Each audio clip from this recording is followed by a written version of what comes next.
Hello everyone. कैसे हैं आप सभी लोग। आई होप आप लोग बहुत बेहतरीन तरीके से मस्त होंगे। तो guys welcome back to my YouTube channel royal study classes. And guys आज के इस वीडियो में हम लोग पढ़ेंगे धमनी व सिरा में अंतर। अब गैस यहाँ पर देखिए जो धमनी और सिरा होती है उनमें क्या क्या अंतर होते हैं, कि धमनी में क्या होता है एंड सिरा में क्या होता है। तो इन दोनों को बीच का जो है अंतर आज के इस वीडियो में हम लोग कवर करेंगे। तो आइए वीडियो को शुरू करते हैं। और वीडियो को शुरू करने से पहले अगर आप हमारे YouTube चैनल पर नए हैं तो इस चैनल को सब्सक्राइब कर लें और वीडियो अच्छी लगे तो इस वीडियो को लाइक कर दें। अब हम यहाँ पर देखिए गाइस देखते हैं कि जो धमनी और सिरा होता है उसमें क्या अंतर होते हैं। तो गाइस यहाँ पर देखिए मैंने कुछ लिख दिया है। तो सबसे पहले हम देखेंगे कि धमनी, ठीक है। तो यहाँ पर देखिए धमनी यहाँ पर हमने लिखा है। और धमनी जो होता है उसमें क्या होता है, धमनी और सिरा के बीच में जो अंतर होता है वो ये होता है कि देखिए क्या होता है, धमनी में रुधिर हृदय से अंगों की ओर बहता है। अब क्या होता है देखिए जो धमनी होता है उसमें जो ब्लड होता है, रुधिर मतलब रक्त, ठीक है, जो ब्लड होता है वो हृदय से अंगों की ओर बहता है। यानी कि जो धमनी होती है वो हृदय से अंगों तक हमारे ब्लड को पहुंचाती है, ठीक है। तो इतनी चीज क्लियर हो चुके हैं कि धमनी में रुधिर जो है हृदय से अंगों की ओर बहता है। अब हम लोग देखेंगे सिरा में।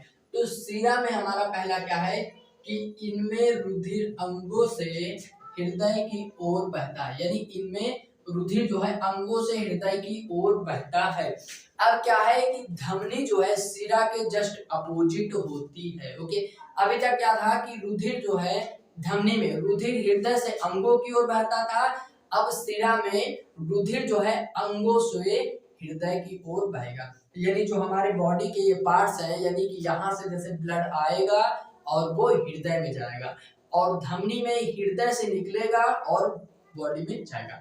तो आई होप कि आपको पहला पॉइंट जो एकदम क्लियर हो चुका है। अब गैस यहाँ पर देखिए हम लोग देखते हैं अपना सेकंड पॉइंट। तो सेकंड पॉइंट हमारा ये है कि हृदय के धड़कनों, क्या है, हृदय के धड़कनों के कारण इनमें रुधिर रुक कर बहता है तथा दबाव के साथ बहता है।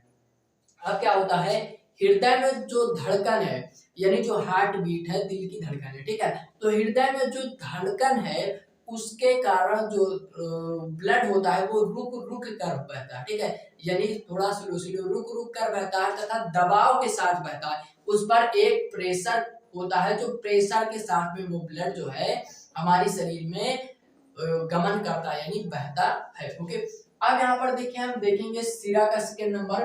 तो सिरा क्या होता है, यहाँ पर देखिए सिरा में हमारा हो जाएगा कि सिराओं में रुधिर के बहाव की गति जो है वो धीमी व एक समान होती है। अब देखिए सिराओं में क्या होता है कि सिराओं में जो ब्लड होता है उसकी गति धीमी होती है तथा एक समान होती है। और धमनी में क्या था कि रुक रुक कर बहता है, वो एक समान बहता है सिरा में, ठीक है। जो सिरा में ब्लड बहता है वो एक समान बहता है तथा थोड़ा धीरे धीरे यानी स्लोली स्लोली बढ़ता है। ओके, तो आई होप कि आपको ये दोनों पॉइंट्स क्लियर हो चुके हैं। एंड अब हम लोग देखते हैं धमनी का तीसरा पॉइंट। तो धमनी का हमारा तीसरा पॉइंट क्या है, तो यहाँ पर क्या हो जाएगा एवरीवन कि इनकी दीवारें अत्यधिक मोटी तथा लचीली होती हैं। अब क्या है कि धमनी की जो सिराएं होती हैं वो अत्यधिक मोटी यानी काफी मोटी होती हैं और लचीली होती हैं, वो इधर उधर कहीं भी मूवमेंट कर सकती हैं। ओके, तो यहाँ पर देखिए क्या होता है कि जो रुधिर है, सॉरी जो मतलब धमनी है उसकी जो सिराएं हैं वो मोटी होती हैं तथा लचीली होती हैं। वो जो होती हैं कहीं भी इधर उधर मूवमेंट कर सकती हैं। अब यहाँ पर देखिए थर्ड नंबर हमारा अगर सिरा की बात करें तो सिरा में क्या हो जाएगा कि इनकी दीवारें पतली व कम लचीली होती हैं। यानी कि जो सिरा होती है उसकी दीवार जो होती है वो पतली होती है। सिरा की दीवारें पतली होती हैं तथा कम लचीली होती हैं धमनी के अकॉर्डिंग, ठीक है। तो धमनी के अकॉर्डिंग जो सिरा है वो पतली होती है एंड कम लचीली होती है। अब हम देखते हैं धमनी में हमारा 4 नंबर का पॉइंट। तो 4 नंबर का पॉइंट क्या हो जाएगा कि इनकी ग्रह सक्रिय होती है। जो इनकी ग्रह यानी जो इनकी नली होती है, जो ब्लड जिसमें गमन करता है, वो क्या होती है, साकरी होती है। तो धमनी जो होता है वो क्या होता है, साकरी होती है, उनकी ग्रह यानी नली। ठीक है, तो वो क्या होती है, सक्रिय होती है, क्योंकि देखिए रुधिर में शुद्ध रक्त बहता है, तो शुद्ध रक्त जो है पतला होता है, इसलिए यहाँ पर देखिए इनकी ग्रह जो है वो सक्रिय होती है। यानी कि जैसे किस जो कुछ मोटी होती है तो ये बहुत ही पतली और सक्रिय होती है, बहुत ही कम एरिया होता है इसमें। ओके, एंड अब गाइस हम लोग देखेंगे सिरा में 4 नंबर। तो सिरा में 4 नंबर हमारा क्या है कि इनकी ग्रह जो है चौड़ी होती है। अब इसलिए चौड़ी होती है, इसके आगे मैं आपको बताऊंगा। देखिए इनकी जो ग्रह होती है वो चौड़ी होती है सिरा में, वो इसलिए क्योंकि देखिए जो अशुद्ध रक्त होता है वो मोटा हो जाता है, जो अशुद्ध रक्त है वो मोटा हो जाता है, यानी जो अशुद्ध ब्लड है वो हमारा मोटा होता है। इसलिए यहाँ पर देखिए सिरा में जो है अशुद्ध रक्त बहता है, इसलिए सिरा की जो ग्रह होती है वो चौड़ी होती है, क्योंकि अगर चौड़ी होंगी जब जो है कि सिरा से अशुद्ध ब्लड हमारे शरीर से हृदय की ओर आएगा। ओके, तो इतनी चीज आपको अच्छी तरीके से क्लियर हो चुकी होगी। एंड अब हम लोग देखते हैं धमनी का पार्ट, मतलब कि 5 नंबर, कि ये जो होती है खाली होने पर भी चिपकती नहीं है, यानी ये जो खाली होने पर भी चिपकती नहीं है। तो धमनी की जो वो धमनियां होती हैं उनमें ब्लड नहीं होता, यानी वो खाली हो जाती है। ठीक है, ब्लड नहीं होता, वो खाली हो जाती हैं, फिर भी वो आपस में एक दूसरे से कनेक्ट नहीं होती, यानी एक दूसरे से चिपकती नहीं है। ओके, तो आई होप कि आपको ये समझ में आया होगा। एंड अब हम लोग चलते हैं सिरा की ओर। तो सिरा क्या है कि ये खाली होने पर भी चिपक जाती हैं। क्या है कि ये जब खाली हो जाती हैं तो ये चिपक जाती हैं, एक दूसरे से कनेक्ट हो जाती हैं। ठीक है, तो ये आपका पॉइंट जो है क्लियर हो चुका होगा। एंड अब हम लोग देखते हैं 6 नंबर का पॉइंट धमनी से। तो क्या है कि पल्मोनरी, क्या है, पल्मोनरी धमनी को छोड़कर से सभी धमनियों में शुद्ध ऑक्सीजन युक्त रुधिर होता है।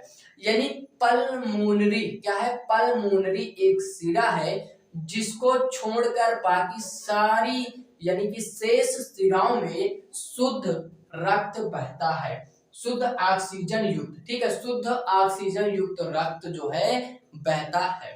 एंड अब यहाँ पर देखिए क्या है कि सिरा में पल्मोनरी सिरा को छोड़कर, पल्मोनरी सिरा को छोड़कर सभी शेष सभी सिराओं में अशुद्ध ऑक्सीजन रहित रुधिर बहता है। ठीक है, तो क्या हो जाएगा कि पल्मोनरी सिरा को छोड़कर से सभी सिराओं में अशुद्ध ऑक्सीजन रहित रुधिर होता है।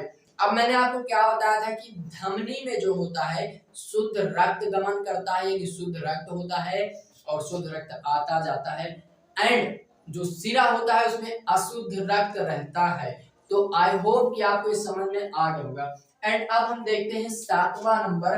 तो क्या है कि धमनी से हमारा 7वां नंबर है, इसमें कपाट नहीं होता है। जो इनमें जो है कपाट नहीं होता है धमनी में। ओके, तो धमनी में जो है कपाट होता है वो धमनी में नहीं होता है, और ये कपाट जो है सिरा में शायद होता है। 1 मिनट हम लोग देख लेते हैं। हाँ, जो सिरा होता है उसमें कपाट पाया जाता है, क्योंकि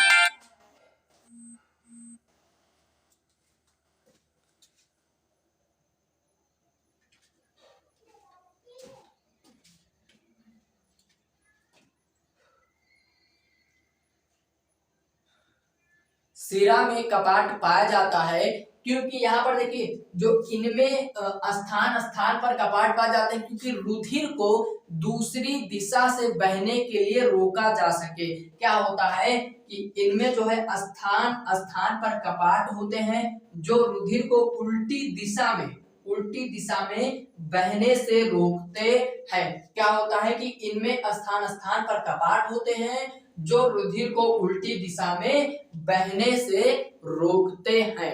ओके, एंड अब हम लोग देखेंगे यहाँ पर धमनी का 8 पार्ट। ठीक है, 8 नंबर यानी 8वां नंबर, कि इनका जो रंग होता है वो कैसा होता है। तो धमनी का जो रंग होता है वो गुलाबी या चटक लाल होता है। तो धमनी का जो रंग होता है वो गुलाबी तथा चटक लाल होता है, यानी एकदम डार्क लाल होता है। ठीक है, इसका मतलब चटक का मतलब हो जाएगा डार्क, डार्क रेड होता है। ठीक है, एंड यहाँ पर अब हम लोग देखेंगे कि सीरा का जो कलर है वो कैसा होता है। तो सीरा का कलर जो है गहरे लाल यानी कि डार्क रेड या ब्लू एंड पर्पल रंग की होती है। ठीक है, यानी कि गहरे लाल या नीले बैगनी रंग का होता है सीरा। तो आई होप गाइस कि आपको धमनी एवं सीरा में अच्छी तरीके से अंतर यानी डिफरेंस पता चल चुका होगा। एंड गाइस आई होप, आशा करता हूं कि आपको ये सारे जितने भी पॉइंट थे वो अच्छी तरीके से कवर हो चुके होंगे। और अगर आपको ये वीडियो अच्छी लगी हो तो इस वीडियो को एक लाइक कर दें एंड हमारे चैनल से जुड़ने के लिए इस चैनल को सब्सक्राइब जरूर करें। हम मिलते हैं एक नई वीडियो में एक नई टॉपिक के साथ, तब तक के लिए टेक केयर, बाय बाय।